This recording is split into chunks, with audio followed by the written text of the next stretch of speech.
Olha, a gente aprende tanta coisa na escola, né? De equação de segundo grau à célula procarionte. Mas e o básico sobre dinheiro? Pois é, isso geralmente fica de fora.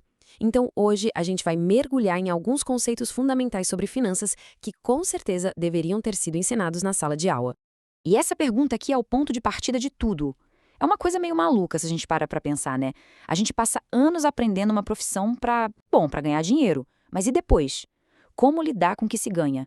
Essa parte ninguém ensina. E o resultado a gente conhece. Muita gente presa num ciclo de pagar a conta, fazer dívida e muito estresse, mesmo ganhando bem. Mas a boa notícia é que dá para virar esse jogo. A gente vai passar por algumas ideias bem simples, mas que são, nossa, muito poderosas. Elas são a base para conseguir uma vida financeira mais tranquila, sabe? Mais segura. Então, bora lá, vamos começar com a primeira, que talvez seja a mais importante de todas. Certo, primeira seção, fluxo versus estoque. E esse conceito aqui já muda completamente a forma de enxergar o dinheiro, porque a questão não é só o quanto entra no mês, mas o que de fato fica. A analogia é simples e genial. Pensa assim, o fluxo é a renda mensal, o salário, sabe? É como uma torneira aberta com água jorrando. Já o estoque, bom, o estoque é o patrimônio acumulado, a riqueza. É a água que a gente consegue juntar num balde, num recipiente. Uma coisa é a água que passa, outra é a que fica. São coisas totalmente diferentes. E é aqui que a gente encontra o problema de muita, mas muita gente. Pessoas que têm um fluxo alto, um salário excelente, sabe? A torneira jorra forte. Só que o balde tá furado. Todo o dinheiro que entra sai. E aí no final do mês não sobra nada. Nenhum estoque é construído, a segurança financeira é literalmente zero. A solução para isso não é nova, na verdade é um princípio milenar, mas que continua super atual. A ideia de se pagar primeiro. Antes de pagar qualquer boleto, qualquer conta, uma parte do que se ganha tem que ser guardada.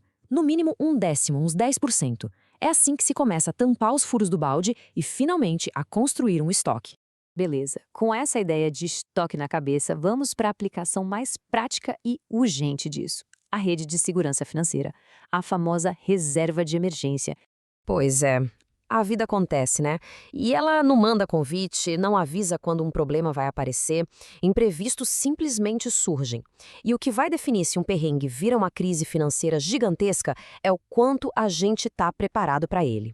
E não precisa nem pensar em coisa muito mirabolante. É o cano que estoura em casa e alaga tudo.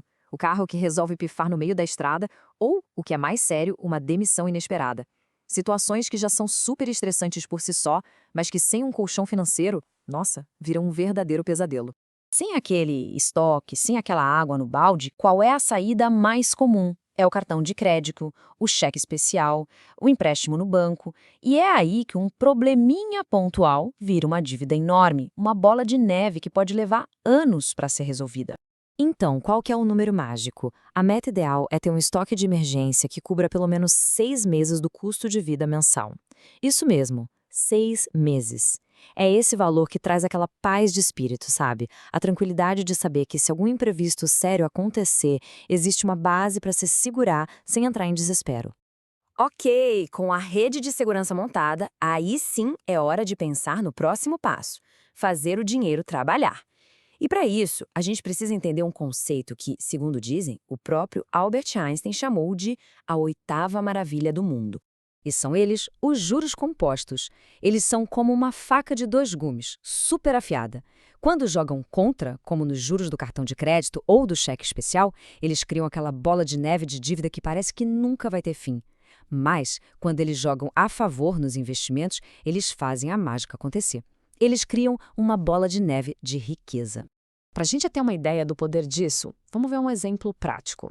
Imagina o seguinte cenário: um investimento de R$ 500 por mês, todo santo mês sem falhar, e isso durante 30 anos, e com uma rentabilidade média de 10% ao ano. E o resultado depois desses 30 anos? Mais de R$ 1 milhão. É, 1 milhão. Parece até mágica, mas não é. É pura matemática. É o poder do tempo e da disciplina, deixando os juros compostos, os juros sobre juros, fazerem o trabalho pesado. E a parte mais incrível, na minha opinião, é quando a gente quebra esse número. Olha só, desse 1 milhão, o total investido, o dinheiro que de fato saiu do bolso ao longo das 3 décadas, foi R$ 180 mil. O resto, gente, mais de 820 mil reais, foi só de juros. É o dinheiro trabalhando e gerando mais dinheiro. É impressionante. E aí a gente volta para a frase atribuída a Einstein, que fecha a conta com perfeição. Quem entende os juros compostos, ganha. Quem não entende, paga. Simples assim. Compreender isso e usar essa força a favor da gente é, sem dúvida, um dos maiores divisores de águas para construir patrimônio. Muito bem, então a gente já entendeu a importância de ter um estoque e de fazer esse estoque crescer. Mas como usar esse dinheiro da forma certa? E isso nos leva direto para o nosso último conceito-chave de hoje, a diferença entre ativos e passivos. A definição não podia ser mais simples. Ativo é tudo aquilo que coloca dinheiro no bolso. Pense em investimentos que pagam dividendos, um imóvel alugado, um negócio próprio. Já o passivo é o contrário, ele tira dinheiro do bolso. Um carro financiado, dívida no cartão, basicamente qualquer bem de consumo que gera mais despesa. O segredo da independência financeira é acumular o máximo de ativos possível e fugir dos passivos. Mas qual é o caminho que a maioria das pessoas segue? Consegue um emprego melhor, um aumento, e a primeira coisa que faz é financiar um carro novo. Ou seja, a pessoa pega o dinheiro extra e imediatamente cria um passivo enorme que vai sugar a renda todo mês, com parcela, seguro, gasolina, manutenção. Agora, existe um caminho diferente, muito mais inteligente. É pegar essa renda extra e, em vez de comprar um passivo, comprar ativos primeiro. Investir em algo que vai começar a gerar mais dinheiro. E só depois, quando esses próprios ativos já estiverem gerando uma boa renda, aí sim pensar em comprar o carro, por exemplo. É uma inversão total de prioridades que, no longo prazo, faz toda a diferença. E para a gente fechar, fica essa reflexão final.